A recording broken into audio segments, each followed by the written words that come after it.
বাবা, কত জোরে বৃষ্টি এসেছে, আমার ছানাগুলো তো ভিজে যাচ্ছে। কই গো, তুমি তাড়াতাড়ি তোলো, নয়তো ওদের ঠান্ডা লেগে যাবে। আরে উল্টে আবার পড়ে যাচ্ছে, তাড়াতাড়ি নিয়ে চলো। যখন আকাশে মেঘ করেছিল তখন তো ছানাগুলোকে তুলতে পারতে। আরে আমি কি বুঝতে পেরেছি হঠাৎ করে পানি চলে এসেছে। তুমি বাচ্চাগুলোর একদম যত্ন নিচ্ছ না। যদি আমি তাড়াহুড়ো করে বাজার থেকে না আসতাম হয়তো ওরা ভিজেই যেত। আবার তুমি আমার সাথে এখন তর্ক করছো।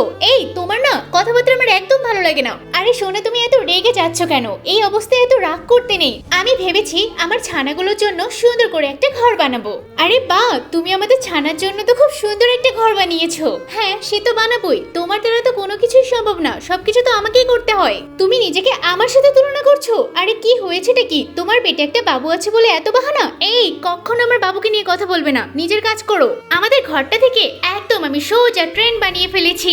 এই দেখো দেখো, ট্রেনটা কি সুন্দর আসছে না? আরে চলো আগে ছানাগুলোকে ওর ভিতরে রেখে দিই, ওরা তো সারাদিন ট্রেনে করে ঘুরতে পারবে।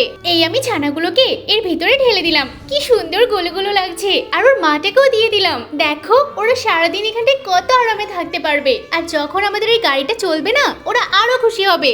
এই যে সামনের কাজটা আছে না, এটা দিয়ে ওরা সব দেখতে পারবে। আর দেখো না আমার ছানাগুলো কত সুন্দর পাতা খাচ্ছে।